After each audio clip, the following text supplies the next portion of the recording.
popular man here in Jacksonville. Nobody here will ever remember the day when he announced it. Nobody here will ever remember the day when he announced it. Wayne Weaver had won the expansion franchise. Kevin Johnson and Doc Rivers. Rivers taking the ball up, and Kevin Johnson with a surprise for him, and Rivers doesn't take that. It goes after KJ. And the bench is clear, and everyone goes after everyone else. Coaches, assistants, everyone gets in it. Nolan Ryan has thrown 7 no-hitters. Last night, he threw 6 unanswered one-hitters on Robin Ventura's head. Top of the third, Ryan against Ventura, and check out the pitch. Gets him in the elbow, ball destined for his back. He thinks about it for a second, and then this was a major mistake. He's not Jesse Ventura, he's Robin Ventura. Nolan Ryan, as the Associated Press described it, hit Robin Ventura 6 times in the face before anybody got in to stop them, and says, here, take some Advil.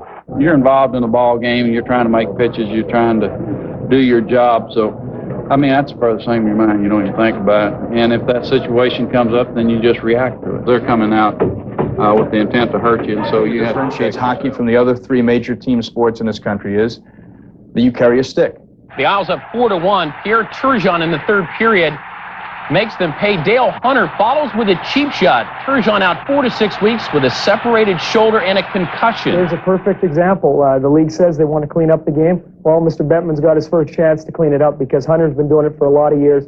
He's a cheap player, and he went and he took out one of the game's stars. And to suspend him at the start of next year does us no good. He's got to be hit in the pocketbook, and he's got to be hit hard because that's ridiculous. Gary Bettman sending a clear message with a record 21-game suspension for Hunter without pay, and it will take effect at the start of next season. Dr. Conway tomorrow. Plunks Brian McRae. Does McRae crush the pitcher? No, he goes into the dugout. He goes into the dugout after Kevin Kennedy. The odds are not good. And some felt, Dan, that if a commissioner were in place in baseball, action would have been taken against Hal McRae for that post-game tirade. Hal's son, Brian, who plays for the Royals, said after hearing the tirade, he was able to differentiate between Hal the manager and Hal the father. Still to come on this 90-minute special. When you're losing a lot, it doesn't take much to lose it completely. I'm tired of all these ass questions every night. Stay out and answer all these dumb ass questions. I'm sick and tired of all this bullshit. Now, put that in your package, folks. He has a double in 3 at-bats, plus an intentional walk.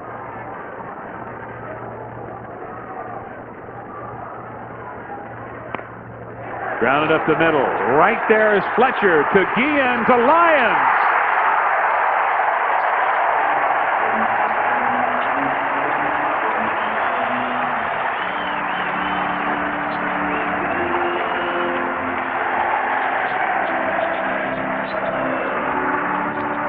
The White Sox battling behind the Oakland Athletics in the American League West, but Bobby Thigpen with a hug from Carlton Fisk and his wife and child looking on sets a new Major League record for saves in a single season of 47, and he's got a lot of season left. We send those of you watching Boston and Oakland back to John Saunders.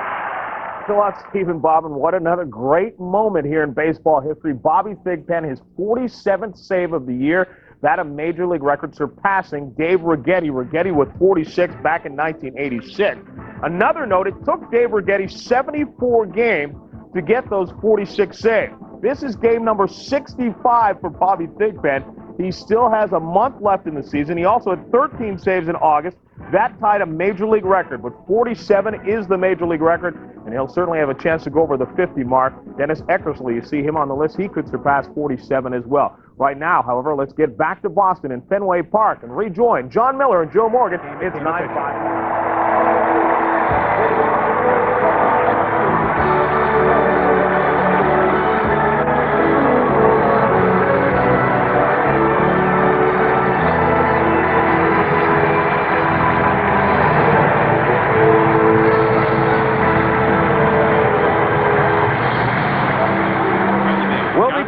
All right, Chris, thank you very much. And we will not leave Camden Yards. You're right. I actually was working in Toronto when Cal Ripken started his streak against the Blue Jays. Later that year in 1982, I moved to Baltimore, started working at WMAR as Cal Ripken's streak started 13 years ago. But right now, let's get you up to date on some of the... Dan O'Brien has not The father of the decathlete and TV commercial star said Sunday it was clear Dan should have started the pole vault at a lower height Saturday. He didn't. He never cleared the bar. As a result, he did not make the Olympic team. Dan's coach said the mistake was not tactical, but physical. And the president of Reebok, Ford Ennells, fueled discussion that Dan's mistake might have had something to do with the ad campaign when he told ESPN Radio that if Dan had set a world or American record at the Olympic trials, Reebok would have paid him a bonus. Murray would hit the free throw to ice the game. The celebration begins. He's not in pain. He's happy. Coach K and Jason Kidd embracing after a great college basketball game. Cal wins it by 5. And then the emotion afterward was amazing to watch Mike Krzyzewski.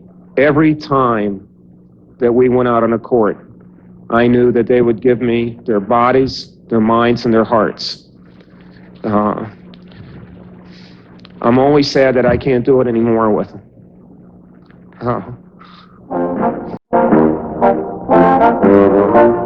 The birth of the Bucks was sort of like the birth of Rosemary's Baby. The creature was hideous, but you couldn't turn your eyes away from it. The Bucks displayed a monstrous penchant for losing, and over a 3-year span, they made NFL history by dropping 26 consecutive games. While the Bucks supplied the belly laugh, head coach John McKay provided the quips. He prowled and scowled on the sidelines like Don Rickles delivering a monologue to the stage-side tables at a Vegas nightclub. You can't stop a pass or a run. Otherwise, we're in great shape. Hey, what's wrong with playing Mon in the game? He tackles. Huh? We got all these old pros. Nobody tackles. Gentlemen, are you going to put your big man in or are you going to stand here? We're trying to get the ball to keep it about a week.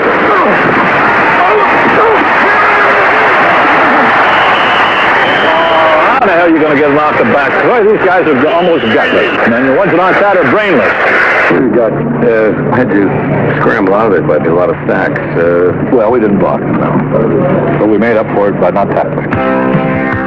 McKay's Bucks resembled a fraternity football team well into their third keg of beer, and their style of play resembled outtakes from Animal House.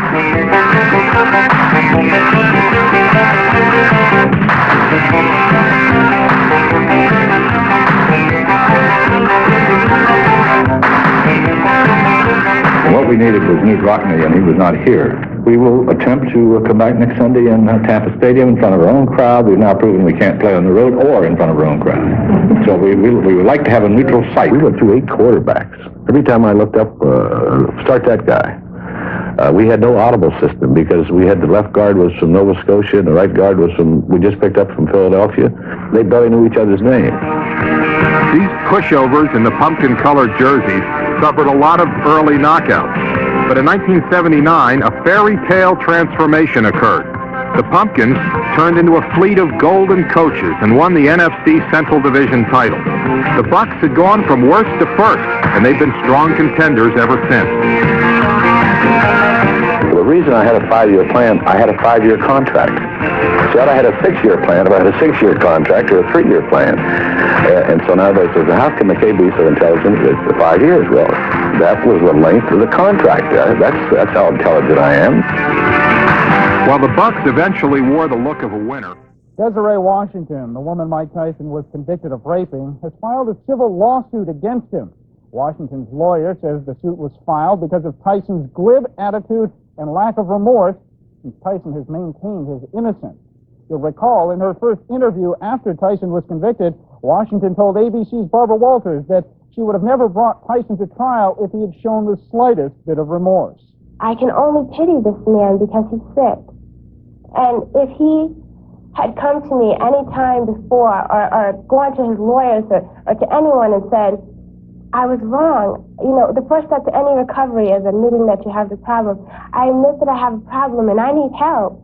Get me some help. I wouldn't have gone through this trial. She's obviously gotten competent counsel. She's had an opportunity to work it over with them, and they've decided that it's appropriate that they get some compensation. And I think great, more power to her. Tyson's attorney, Alan Dershowitz, says he couldn't be happier about Washington's filing suit because, in his words, it shows what she really is, a money-grubbing phony, end quote.